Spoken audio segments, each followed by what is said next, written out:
Good morning বন্ধুরা, চলে এসেছে তোমাদের সাথে আবার নতুন একটি ব্লগ নিয়ে। অনেক দিন পর একটা ভয়েস ওভার দিয়ে ব্লগ বানাচ্ছি। Actually still I am not well. আমার বিভৎস ঠান্ডা লেগেছে। লাস্ট 2 to 3 উইকস ধরে আমি বিভৎস ঠান্ডায় কাবু হয়ে আছি, জ্বর সর্দি কাশি। তো এই অ্যানিভার্সারির ব্লগটা আমি তোমাদের সাথে শেয়ারই করা হয়নি। তোমরা আমার গলার আওয়াজ শুনে নিশ্চয়ই বুঝতে পারছো। তো যাই হোক, এবার 13 ডিসেম্বর এবার অ্যানিভার্সারিতে আমাদের দুজনের জাস্ট এত বিজি শিডিউল ছিল যে আমরা ভাবতেই পারিনি যে কিছু একটা সেলিব্রেটও করতে পারবো। আমি তো সত্যি কথা বলতে ভুলেই গিয়েছিলাম এসআইআর এর কাজের জন্য। ভুলে যাইনি অ্যাকচুয়ালি, আমি এবার অভিমান করে রেখেছিলাম যে এবার সারপ্রাইজ ওকে দিতে হবে। তো যাই হোক, তো ও কথা রেখেছে। ফুলের একটা বুকে, একটা ছোট্ট কেক এবং দুটো চকলেট নিয়ে এসেছিল। ছোট্ট একটা ঘরে আমরা সেলিব্রেশন করলাম। এবার সেভাবে কিছুই প্ল্যান হয়নি, বিকজ আমার শরীর প্রচণ্ড খারাপ ছিল। তো যাই হোক, রাতে একটা ছোট্ট সেলিব্রেশন করে সকালবেলায় মনে হলো অ্যানিভার্সারি সকালে একটা স্পেশাল ব্রেকফাস্ট না হলে কেমন হয় বলো। তাই আমি লেগে পড়লাম লুচি বানাতে, এবং ও বললো যে আলু ভাজা দিয়ে লুচি খাওয়া হবে। আমি বলেছিলাম তরকারি বা কিছু একটা, কিন্তু ও বললো আলু ভাজা দিয়ে খাবে। আমি বললাম ঠিক আছে। তো আমি লুচি ভাজা চলছে, যাচ্ছি এবং ও সমস্ত লুচিগুলো ভেজে নিচ্ছে, বিকজ এক হাতে ভাজা এবং বেলা একটু অসুবিধা হচ্ছে। তো হেয়ার ইজ মাই শেফ। হ্যাঁ, যাই হোক, তো লুচি আলু ভাজাগুলো খেয়ে নিয়ে আমরা আর বেশি লেট করিনি, যেহেতু আমাদের আবার অনেক প্ল্যান ছিল দুপুরের লাঞ্চের। অ্যানিভার্সারিতে আমরা লেট চলছি। যাই হোক, সেরকমভাবে এখন আপাতত কোনো প্ল্যান নেই, কী আর প্ল্যান থাকবো না। তো আজকে আপাতত এখন একটু স্নান করলাম, ফ্রেশ ট্রেশ হলাম, দেন এখন বেরোবো, একটু খেতে যাবো। দেন ইভিনিংও একটু প্ল্যান আছে খেতে যাওয়ার। অনেকদিন থেকে বিরিয়ানি খাই না, সেভাবে কোথাও যাবো না, কারণ একটু হেক্টিক শিডিউল চলছে, দ্যাটস ওয়াই। তো তুমি তো জানোই এখনো কাজ শেষ হয়নি, বিয়ে তো বলেছিলাম। তাই সেভাবে কিছু না, কাজকে একটু খেয়ে দিয়ে চলে আসবো। দেখছি প্রতিবারই আমাদের অ্যানিভার্সারি টাইমটা কিছু কিছু থাকে, প্রতিবার, তার জন্য আমাদের কোনো সময় প্ল্যানই করা হয় না। এনিওয়েজ, এখন একটু রেডি হচ্ছি, একটু মা আমার সাথে দেখা করতে যাবো। মা ফোন করেছিল আজকে, তো যেহেতু স্যাটারডে, বাড়িতে তো নিরামিষ, তাই জন্য বাড়িতে খাওয়ার ইনভাইট করেনি। বাড়িতে কালকে খাওয়ার ইনভাইট আছে। তো এখন যাই, একটু রেডি হয়ে একটু মাদের সাথে দেখা করে দেন খেতে চলে যাবো। মেকআপ সেভাবে দিনের বেলা কি মেকআপ করবো, জাস্ট একটুখানি জিন্স পরে। তুমি দেখছো পাকা চুল, তোমাদের দেখো, আমার বয়স 20 বছর বেড়ে গেছে আর কি। নতুন জিন্স প্যান্ট এসেছে, বাট সেটা না মার ওখানে পড়ে আছে, দেখি বিকেলবেলায় পরে বেরোবো। এখন আপাতত টানতে থাকবো। This is a white kurti. এটা পরলাম। Actually, match the outfit. And I will share all the reviews later. Actually, এটা হলো 4th আমাদের অ্যানিভার্সারি। সো অ্যাকচুয়ালি আমরা দুজনেই এবার অ্যানিভার্সারিতে এত বেশি বিজি ছিলাম, স্পেশালি আমি, অ্যাকচুয়ালি জীবনের থেকেও বেশি আমি। জাস্ট কিছুদিন ধরে আমরা জাস্ট টাইম স্পেন্ডই করতে পারছিলাম না, এবং আমি কিচ্ছু প্ল্যান করিনি। সিরিয়াসলি, ট্রাস্ট মি, আমি একটা প্ল্যান করিনি। Every year I am the most super excited person, যে সবচেয়ে বেশি এক্সাইটেড থাকে অ্যানিভার্সারি নিয়ে। Plans and everything, theme, cake, where to go, how to go, what to wear, what not to wear, everything. But this year is a little bit different, because we both are super busy, and me, the most important me, আমি প্রচণ্ড busy ছিলাম, একদমই সময় করতে পারছিলাম না, কিছু plan করি। আমি ভাবিও নি কালকে কিছু প্ল্যান হবে। আমি অবাক হয়ে গেছিলাম, রাত্রিবেলা কেক নিয়ে এসেছে, ফ্লাওয়ার্স। আমি তো মাকে বলেছি যে ও হয়তো ভুলে গেছে, রাগও করেছিলাম, মা বলছে তারা। যাই হোক, তো আমার লাইফে কোনোদিন কোনো কিছু প্ল্যান করা হয় না, আমি দেখেছি। when I'm at the lowest, when I'm not expected anything, that time something is happen with me. যাই হোক, I'm happy that she planned something. Anyways, তো যাই হোক, এখন এই যে মোটামুটি রেডি হয়ে গেছি, এত কাজের প্রেশার চলছে, তো অনেকে বলবো স্টিল বেশি কাজ করতে হবে, অনেকটাই কাজ বাকি আছে। তো এই হালকা করে একটু মেকআপ করো। এই লিপস্টিকটা মার্সে, actually the shade was quite good. আমি যেখান থেকে শাড়ি নিই, অঙ্গশ্রী, সেই দোকানটাতে অ্যাকচুয়ালি অফার চলছিল, তখন আমরা গিয়েছিলাম, তখন এই লিপস্টিকটা দিয়েছিল।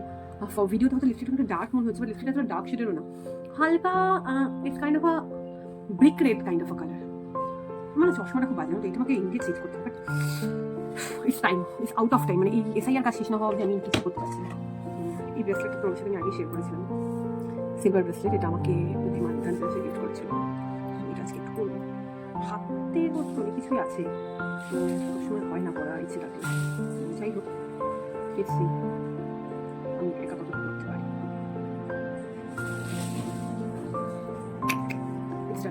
করেছি একা। It's little good. আচ্ছা, no, it's all about earring. সেভাবে সেই করবো না, ছোটো ছোটো earring দুটো করবো। চেহারাটা নষ্ট হয়ে গেছে, একদম নষ্ট হয়ে গেছে।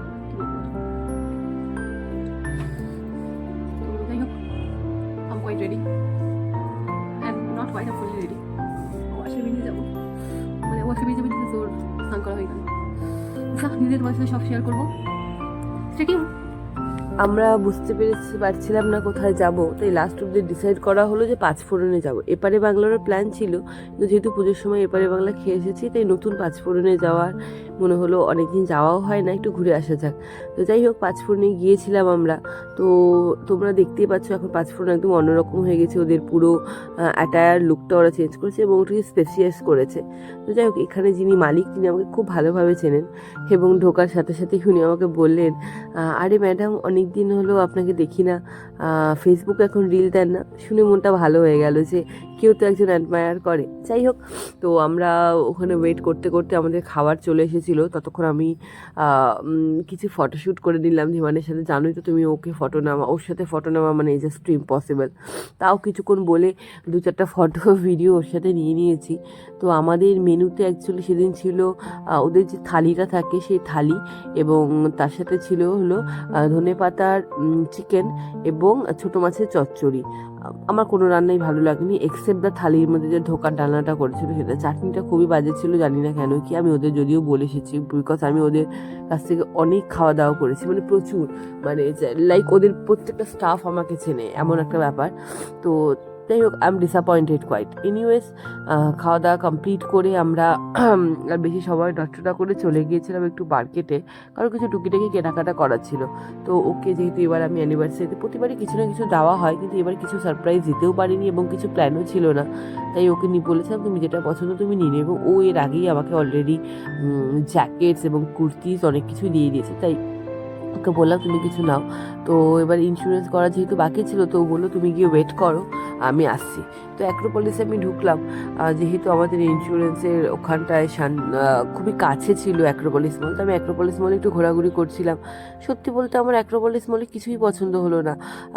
মানে শপার স্টপে ঢুকেছিলাম, ভালো সেল চলছিল ঠিকই, কিন্তু the quality they provide actually not bad quality, they provide a good quality, but price are too much for me, আমার মনে হয়েছে। যাই হোক, তো অ্যাক্রোপলিস মলটা খুব সুন্দর করে সাজিয়েছিল, ক্রিসমাস যেহেতু অন দ্য ওয়ে ছিল, আমার অ্যানিভার্সারি 13 ডিসেম্বর, তাই সেখানে কিছুক্ষণ ঘোরাঘুরি করে দেন ধীমান চলে আসাতে আমরা বেরিয়ে পড়লাম। আমরা চলে গেলাম জুডিওতে, ওকে কিছু শপিং করে দেওয়ার ছিল, তো ও কিছু নিল, সোয়েটার শ্যুজ, সেগুলো ক্লিপ নিতে তোমাদের সাথে ভুলে গেছি। যাই হোক, তো সে সমস্ত কিছু নিয়ে দেন আমি বললাম যে আর ভালো লাগছে না, যেহেতু রাত্রিবেলা আবার আমাদের আমিনিয়াতে আসার প্ল্যান ছিল, তো বাড়ি চলো। তাই রাস্তায় একটু 2 কাপ চা খেলাম। খেয়ে বেরোনোর সময় হঠাৎ করে ধীমানের ফোন আসে যে ওর ইন্টারভিউ ডেট 17 ডিসেম্বর। তো একটু চাপে পড়ে গিয়েছিলাম, তো রাতের প্ল্যানটা ক্যান্সেল করা হয়েছিল, বা যদিও সেটা পরে চেঞ্জ হয়। এবং এই ছিল অ্যানিভার্সারি দিনের ব্লগ। এবার পরের দিন মা বাবা আমাকে লাঞ্চে ইনভাইট করেছিল, মাও অনেক কিছু রান্না করেছিল, দেখতেই পাচ্ছ। তো পাত পেরে খাওয়া যাকে বলে। এবং খাওয়া দাওয়া করার পর যা হয়, মা আমাকেও গিফট দিয়েছে, ওকেও গিয়ে দিয়েছে। আমাকে এই সোনার চেনটা গিফট করেছে মা, এবং ওকে টাকা দিয়েছে। যাই হোক, এই ছিল আমাদের ছোট্ট ব্লগ। ভালো লাগলে শেয়ার করো, টাটা।